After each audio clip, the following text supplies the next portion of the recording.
Hello guys, welcome back. So today's topic is direct tax versus indirect tax. तो direct tax और indirect tax क्या होता है आइए देखते हैं. Direct tax is the tax where the impact of tax and incidence of tax falls on the same person. और indirect tax क्या होता है जहाँ पे impact and incidence of tax falls on two different persons. बहुत easy सी बात है, आइए समझते हैं इसको. देखिए, एक प्रोड्यूसर है और वो प्रोड्यूसर मान लेते हैं ये पेन प्रोड्यूस कर रहे हैं. ठीक है, अब मान लीजिए कि पेन प्रोड्यूस की 10 रुपीज़ की और इस 10 रुपीज़ की पेन पे 1 रुपये का टैक्स लग रहा है. ठीक है, तो प्रोड्यूसर ने ही मैन्युफैक्चर किया है तो इनकम किसको हो रही है, प्रोड्यूसर को ही हो रही है. तो टैक्स कौन पे करेगा, इनिशियली प्रोड्यूसर ही पे करेगा गवर्नमेंट को टैक्स. ठीक है, गवर्नमेंट को टैक्स कौन पे कर रहा है, प्रोड्यूसर. ठीक है, अब इन्होंने फिलहाल तो इनिशियली टैक्स पे कर दिया, बट प्रोड्यूसर अपने गुड्स ट्रांसफ़र करते हैं किसको, होलसेलर को. ठीक है, होलसेलर को जब अपने गुड्स ट्रांसफ़र करेंगे ना तो ये जो 1 रुपये का टैक्स इन्होंने एक सरकार को दिया था वो इनकी पॉकेट से निकलवा लेंगे. ठीक है, तो अब टैक्स का बर्डन किस पे आ गया, होलसेलर पे. अब ये टैक्स 1 रुपये का किसने पे किया, पे तो प्रोड्यूसर ने किया था, लेकिन अब बर्डन किस पे आ गया, होलसेलर पे. होलसेलर ये सामान सेल करेगा किसको, रिटेलर को. तो ये क्या करेगा, ये 1 रुपये का टैक्स का बर्डन रिटेलर पे ट्रांसफ़र कर देगा.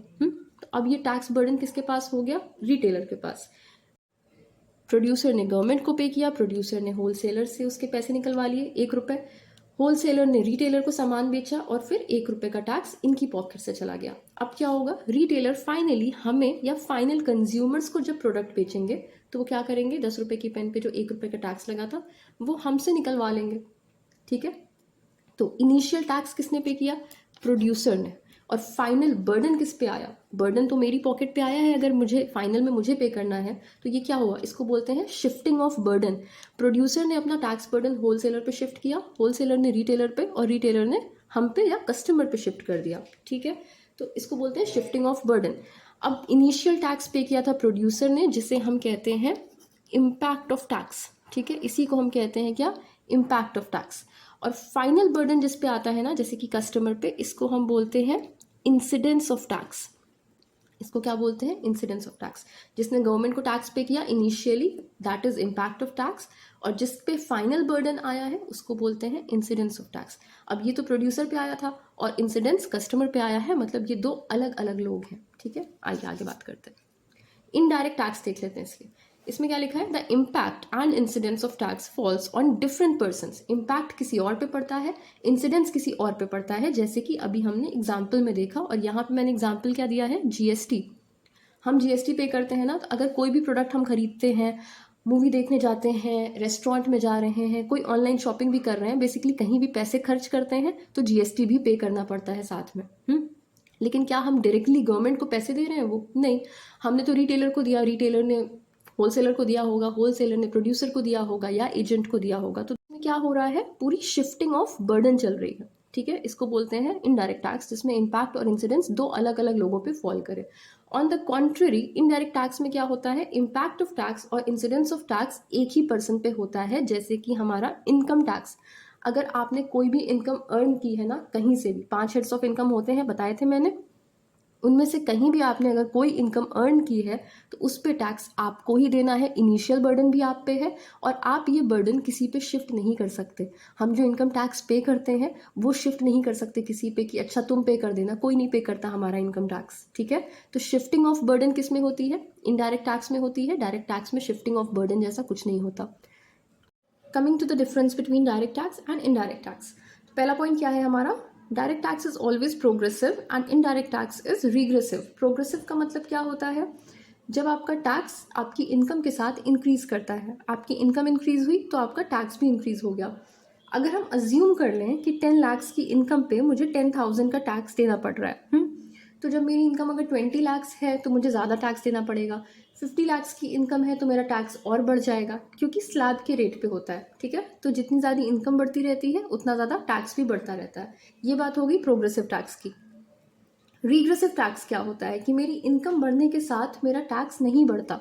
जैसे कि अगर किसी की इनकम 10 लाख रुपीज़ है और वो अगर कोई सपोज किसी लेज कोई भी चिप्स का पैकेट खरीदता है, तो उसको मान लेते हैं हम कि 10 रुपये के पैकेट पे 50 पैसे का टैक्स है. तो तो अगर किसी की 10 लाख की इनकम है तो भी उसको उतना ही टैक्स देना है, किसी की 1 करोड़ की इनकम है तो भी वो उस 10 रुपये के पैकेट पे 50 पैसे का ही टैक्स देगा, ठीक है। तो इनडायरेक्ट टैक्स रिग्रेसिव होता है, आपकी इनकम के साथ इंक्रीज नहीं करता। नेक्स्ट पॉइंट क्या है, डायरेक्ट टैक्स में tax evasion is possible. Tax evasion मतलब जब आप टैक्स को छुपाने की कोशिश करते हैं। तो डायरेक्ट टैक्स मेरी इनकम पे लगता है, इनकम टैक्स, ठीक है। तो ऑब्वियस सी बात है ना, मेरी इनकम जितनी भी होगी मैं ट्राई करूंगी कि मैं कम दिखाऊं, जितनी कम इनकम दिखाऊंगी उतना टैक्स मैं बचा पाऊँ। बचाना नहीं बोलेंगे उसको, इवेट करना बोलेंगे, ठीक है। इनडायरेक्ट टैक्स में टैक्स इवेजन पॉसिबल नहीं होता है एज सच, क्योंकि अभी सपोज आपने एक शर्ट खरीदी है ना, और शर्ट पे सपोज 1000 रुपीज़ की शर्ट पे आपको 20 रुपीज़ का टैक्स पड़ रहा है, 20 रुपीज़ उस पर टैक्स लगा हुआ है अगर, तो आप ऐसा तो नहीं कहेंगे कि हम 980 रुपीज़ पे कर दे रहे हैं और 20 रुपीज़ टैक्स के नहीं देंगे। वी कांट डू दैट, है ना, हमें उसके पूरे 1000 रुपीज़ पे करने हैं, तो इसमें हम टैक्स इवेड नहीं कर पाते हैं।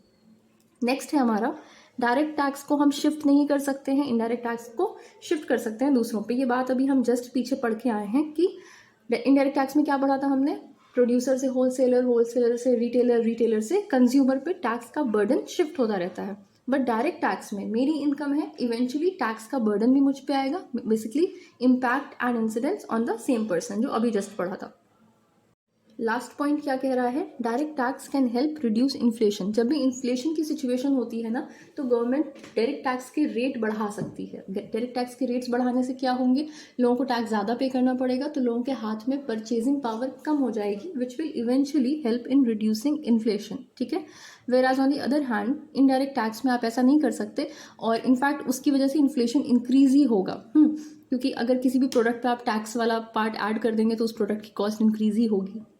सो this was all about direct and indirect tax. अगर किसी को कोई कन्फ्यूजन हो तो प्लीज़ कॉमेंट करिए, and if you like my video then please give it a thumbs up and subscribe to my channel. Thank you.